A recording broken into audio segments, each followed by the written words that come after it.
All right, this is gonna blow you guys away. Grandpa! Over the course of the show, we've seen a bunch of characters kick the bucket, some more definitely than others. Today, we're serving up the 10 most tragic deaths in Family Guy. Number 10.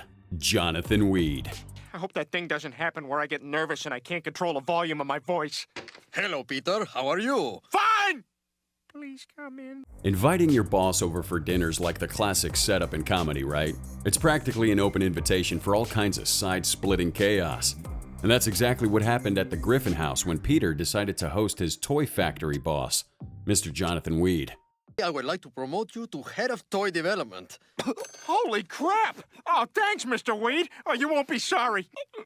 Brian, quit it. You're embarrassing me. Now, let's take a moment to imagine the worst possible scenario for a dinner party.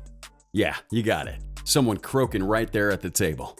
But just when it seemed like Brian was destined for a one-way ticket to the afterlife, Peter miraculously pulls off a Heimlich maneuver that sends a dinner roll, of all things, down Mr. Weed's windpipe. Nobody even knows about this yet. Police! Random dead body search! Oh my God, Lois, stall him! Peter, what are you doing? A few moments later. Just stall him, Lois! And if the way Mr. Weed met his maker wasn't wild enough, the hijinks that followed, including the body and a surprise visit from our buddy Death, left us utterly speechless and in fits of uncontrollable laughter. Hey, did someone choke on a roll in here? Oh, no. I spit it up. Oh. Number 9. Jess Schlotz. I want a woman who I can spend the rest of my life with. I simply haven't found her yet. And you never will, because the truth is, you're a selfish horn dog who's getting too old for the game. Over the course of the show, Brian's had more flings and relationships than we can even keep track of, right? But when it comes to Jess, now, that's a different story. Her time on Family Guy gifted us with 2 epic episodes. Jess was battling cancer when she crossed paths with Brian, and they decided to get married. You have halfway up your arm. But who could have guessed that the sweet Jess would turn into Brian's worst nightmare? All of us loyal Family Guy fans. Their relationship was so toxic that when Brian saw her choking, he made the drastic choice to let her go. What he didn't anticipate was her survival and her determination to make his life even more of a train wreck. Sorry it took us so long to have dinner together. Oh, that's okay. You were busy being dead. In the end, poor Jess would only meet her inexplicable demise during the final commercial break of the 2nd episode. But we'll never forget this beautiful relationship, brimming with chaos and resentment. Number 8. Thelma Griffin. There he is. Oh, I see. Oh, you're all here because you heard the news. Well, fine. Peter Griffin crapped himself at work. So, Thelma, Peter's mom, didn't exactly hog the spotlight in the series, but she was a real MVP for the family. When she kicked the bucket, it couldn't have come at a worse time for poor Peter. I mean, the dude was having one of those epically bad days, making it pretty darn tough for him to wrap his head around it at first. Peter, your mother is dead. She had a stroke this afternoon and she died. You don't die from that, Lois. You just host New Year's Eve and talk funny. Now, in a very sad case, the actress who voiced the characters sadly left us. And in a noble move, the showrunners decided to write her character out of the show. That's why her death happens off screen, no drum roll or anything. But still, the writers managed to give us a heartfelt farewell. My mother always hoped to be buried with her pet cat, Mittens, so I'd like to thank the Quahog Veterinary Society for putting Mittens down so quickly. Yeah, just go ahead and toss it in there. Hats off to them for making it a real challenge for us to forget Thelma, the ultimate mom, and Phyllis Diller, the actress who nailed that role. They're both off on their next big adventure. Okay, I will now take questions from the audience. Is anyone else here watching Revolution and wanting to talk about it after this? No, not caught up. I'm not caught up. Number 7. Bertram. Bertram! Hello, Stewie. Now, this is one of those deaths that really hit the sweet spot, both for the general audience and our cherished characters. Sure, Bertram was just a kid, but he happened to be Stewie's arch nemesis, and it boiled down to one of those classic it's him or me scenarios. After all, the innocent little boy was hell-bent on erasing young Griffin from the universe. Here, play with this. At least you can spend your final moments doing something you enjoy. Look at me! I'm mowing the lawn!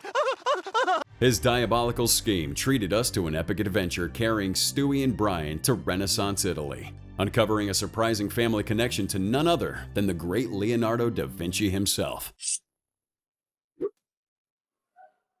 Stewie! That's my name, don't wear it out. See, that's brand new to him. Finally, the inevitable and epic showdown between the two take place.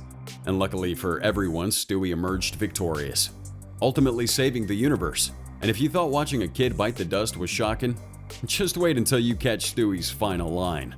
What's your favorite kind of bottled water? Mine's Arrowhead. That was dramatic. Number 6. Angela. No question about it, Lady Luck isn't exactly shining on Peter's bosses. Poor Angela's the second to bite the dust on the show. And even though she was a side character we saw only now and then, we have to admit she had her moments and won a place in our hearts. Death is hard for me. But at least Angela died doing what she loved. Swimming less than 20 minutes after she had eaten. That's a real thing, kids. Listen to your mothers. Sure, characters dying off is par for the course in our beloved series. But Angela's exit tugs on the heartstrings a bit harder. The reason? It's entwined with the passing of the very actress who gave life to her, Carrie Fisher. She may be gone, but her voice will live on in DVD and Hulu Plus and tiny droid projected messages. So, despite Family Guy reigning as one of the edgiest shows on the block, they decided to show their serious side, letting Peter bid out a heartfelt adieu on behalf of us all. But of course, they just couldn't resist landing the ultimate punchline to remind us of the kind of wild ride we're buckled in for. I may have lost a boss, but heaven has gained a princess. A few moments later. And I am at the wrong funeral.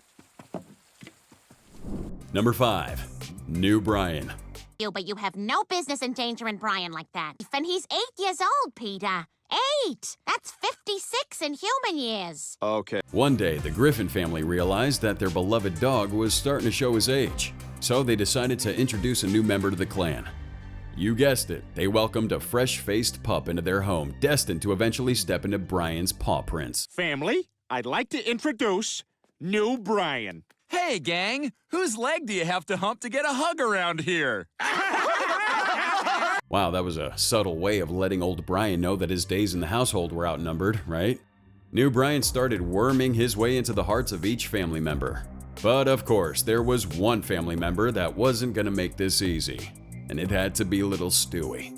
Nobody likes you here, man. Well, I disagree. I think everybody likes me. No, we don't. We don't like your cooking, your stupid karaoke nights, and we especially don't like the way you hump that chair in the den. Well, Rupert seems to like my humping. He just laid there and took it. Did he? Little did New Brian know he was about to make a fatal misstep, leading him on a one-way trip to doggy heaven. Turns out nobody really warned him about crossing paths with Stewie, or laying a paw on Stewie's beloved Rupert for that matter. What did you say? Rupert. Humped him for 2 hours yesterday. Number 4. Francis Griffin. Oh, Francis, I'm glad you could make it. Here, this is for Megan. This is one of those characters whose departure doesn't exactly leave the Griffin family reaching for the tissues. Francis, Peter's dad, wasn't exactly the apple of the Griffin's family eye. And let's face it, he didn't have much love to spare for him either. But despite all that, his passing hit a bit too close to home to ignore. All right, this is gonna blow you guys away. Grandpa! Somebody call an ambulance! Lois, maybe you better call 2 ambulances. And to make matters worse, it's none other than his not-so-beloved son Peter who's responsible for the old man's demise. And to add a little spice to the mix, it all goes down right in the middle of Meg's birthday bash. Talk about a memorable party, right? There's something I need to say to you. You're a fat, stinking drunk. The grumpy old man leaves this world without showing an ounce of affection for his son. Although to be fair, it was Peter himself who orchestrated the whole shebang. And even though it was all quite chaotic, Peter takes the news in his typical, well, let's call it healthy way. There's gotta be something I can do. Maybe I'll bury him in the pet cemetery. Okay, I'll bury him in a regular cemetery. Number 3. Pearl Burton. You have no idea what I'm talking about, do you? Well, sure I do. Opera's bitchin'. Poor Brian was in the midst of a serious dry spell on the dating scene. And to make matters worse, he hit rock bottom when he got nabbed for driving under the influence. His punishment? You guessed it, community service. That's when he crossed paths with the charming, elderly Pearl Burton. Then I'll have to call the judge, and that means you'll go to jail. You're one phone call away from getting a human booster shot from a guy named Molly. Now, at first, their dynamic was all kinds of chaotic. But things took a surprising turn when Brian discovered that Pearl had been a famous singer in her youth. Suddenly, their relationship was on a new wavelength. But hey, this is Family Guy we're talking about. Brian, I've missed so much. I wouldn't be standing here right now if it wasn't for you. The accident left Pearl hospitalized, teetering on the edge of life itself. But true to his character, Brian was there for her. In one of the show's most touching moments, he gave Pearl a farewell, leaving an indelible mark, tugging at our heartstrings. Well, at least for a few minutes. Goodbye, Pearl. Hey, who wants to see a dead body? Number 2. Brian. Now that the time machine is gone, You sure you're not going to miss that thing? I was getting bored of it anyway. You know, not every historical event is all it's cracked up to be. Yeah, we had our sneaky suspicions that our favorite four-legged friend Brian wouldn't stay down for the count. I mean, it was way too many coincidences. Like him biting the dust in the very episode where Stewie decides to obliterate his time machine. But, come on. Brian's one of the show's headliners, and adored by fans. God, look at this day, huh? You know, usually I'd be sitting inside writing, you'd be working on one of your machines, but here we are enjoying it. Yes, it is a nice change of pace. When the dynamic duo decided to shake up his eventful life, it looked like we were in for another wild and wacky adventure. But alas, that's not quite how the cookie crumbled. Instead, we got one of the most gut-wrenching, jaw-dropping twists in the show's history. Look out! Oh, Brian! Even if we had our suspicions about his return, and even now that he is back in the fold, it was a testament to the emotional depth that Family Guy can hit when it wants to. Now come on, who didn't let a tear or two slip during that heart-rending moment? You've given me a wonderful life. I love you all. And number 1, Rupert. Yeah, okay, I'm going to the bar. Suit yourself. Rupert and I are just fine without you. Yeah, you're right. I bet he is on his period. Whatever that means. We know that Stewie and Brian are an inseparable pair of best friends. But we're also aware that their relationship can be a tad toxic at times. In this particular tale, it was Brian who found himself green with envy over the bond between little Stewie and his beloved stuffed bear, Rupert. The outcome?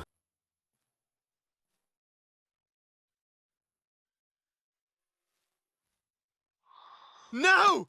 Rupert! Rupert! The death of poor Rupert was a devastating blow for little Stewie, especially considering it was at the paws of his dog and best friend Brian. It was almost too much to bear. The silver lining? While it initially drove a wedge between the two in a seemingly unfixable way, it set the stage for an adventure that would ultimately cement their bond even further. A heartbreaking farewell that gave rise to one of the show's most touching moments. Farewell, Rupert.